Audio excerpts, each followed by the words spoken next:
रोहन एक शहरी लेखक था जिसकी जिंदगी शहर के शोर और भागदौड़ से भरी थी। वह अपनी अगली किताब के लिए कुछ अलग और शांत माहौल चाहता था, जहां वह एकांत में रहकर लिख सके। बहुत ढूंढने के बाद उसे पहाड़ियों के बीच घने जंगलों में एक पुराना सुनसान घर के बारे में पता चला। घर की तस्वीरें देखकर ही रोहन को एक रोमांच महसूस हुआ। उसने बिना सोचे समझे घर को किराए पर ले लिया।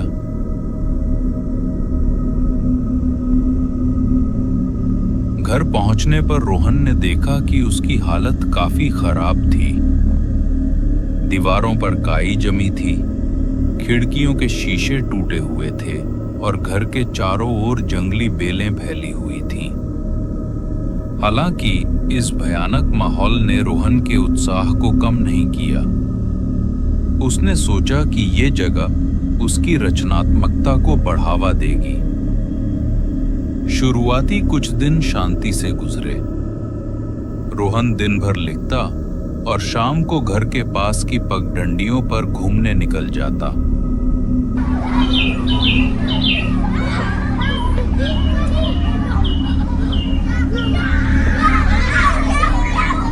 सब कुछ सामान्य लग रहा था, लेकिन धीरे धीरे उसे कुछ अजीब चीजें महसूस होने लगी।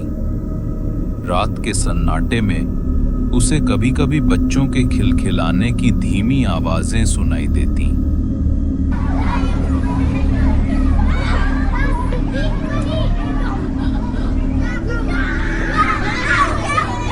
जैसे कोई दूर खेल रहा हो। वह इसे पास के गांव के बच्चों का शोर मानकर नजरअंदाज कर देता, हालांकि गांव वहां से काफी दूर था।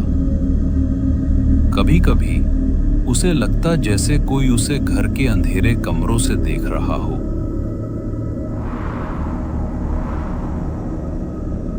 लेकिन जब वो मुड़कर देखता तो वहां कोई नहीं होता। एक रात जब वो अपनी मेज पर बैठा कुछ लिख रहा था तो उसकी नजर कमरे की खिड़की से बाहर गई।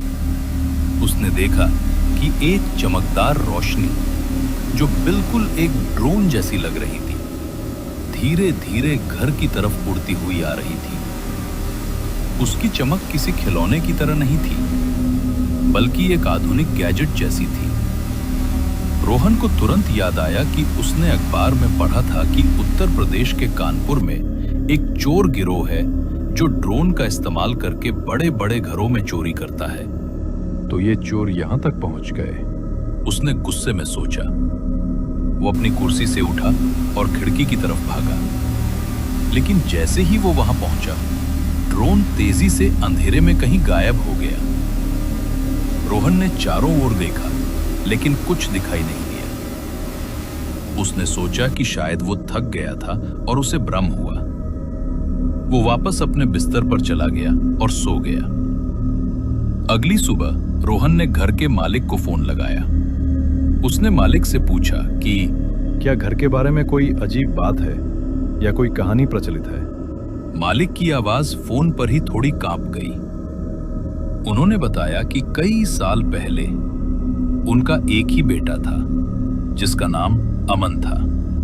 अमन को खिलौनों का बहुत शौक था, खासकर एक खास चमकने वाले खिलौने का जो हवा में उड़ सकता था। मालिक ने बताया कि उस खिलौने के लिए वो बच्चा बहुत पागल था और उसे खोने के बाद उसने खाना पीना छोड़ दिया था। उसी खिलौने की तलाश में वो बालक घर से बाहर चला गया था और उसी दौरान एक सड़क दुर्घटना में उसकी मृत्यु हो गई थी। उस खिलौने के बारे में कोई नहीं जानता था कि वो क्या था और ना ही वो कभी मिला। रोहन ने मालिक की बात को नजरअंदाज कर दिया। उसने सोचा, ये सब पुरानी कहानियां हैं। असल में ये कानपुर के चोर हैं जिन्हें मैं पकड़ कर रहूंगा। उसका डर अब एक चुनौती में बदल गया था।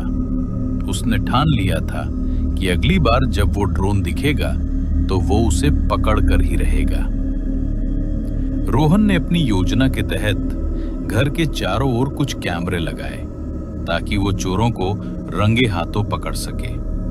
उसने सोचा कि जब भी ड्रोन आएगा तो कैमरे में उसकी तस्वीर आ जाएगी। लेकिन अगली रात जब उसने कैमरे का फुटेज देखा तो उसे केवल धुंधले और अजीब से आकार दिखाई दिए। ड्रोन की चमकदार रोशनी तो थी, लेकिन कोई भी इंसान या चोर दिखाई नहीं दिया। फुटेज में केवल हवा और पत्तों की सरसराहट की आवाज थी, लेकिन बीच बीच में बच्चों की धीमी फुसफुसाहट भी सुनाई दे रही थी। वापस, वापस। रोहन को अब डर लगने लगा था। उसे लगा कि वो किसी ऐसी चीज से लड़ रहा है जो इंसानी नहीं है। रात होते ही उसका डर और भी गहरा हो गया। इस बार ड्रोन की चमक बहुत तेज थी और वो बिल्कुल उसके कमरे की खिड़की के सामने मंडरा रहा था। रोहन ने हिम्मत जुटाई और खिड़की खोली। वो ड्रोन उसकी पहुंच से थोड़ा दूर चला गया, जैसे उसे छेड़ रहा हो। रोहन ने टॉर्च ली और घर से बाहर निकल गया। उसका दिल जोर जोर से धड़क रहा था। वो अंधेरे में ड्रोन का पीछा करने लगा। ड्रोन कभी पेड़ों के पीछे छिपता तो कभी घर के ऊपर चक्कर लगाता। रोहन थक गया और उसे लगा कि वो किसी खेल का हिस्सा बन गया है। आखिरकार ड्रोन घर के पीछे एक सूखी झील के पास रुका। उसकी चमक धीमी हो गई। रोहन ने सोचा कि यही वो जगह है जहां चोर ने उसे छुपाया होगा। वो जल्दी से सूखी झील के पास गया, लेकिन जैसे ही उसने झील के अंदर झांका, ड्रोन हवा में अचानक गायब हो गया। रोहन हक्का बक्का रह गया। उसी पल उसने अपने पीछे किसी के चलने की धीमी आवाज सुनी।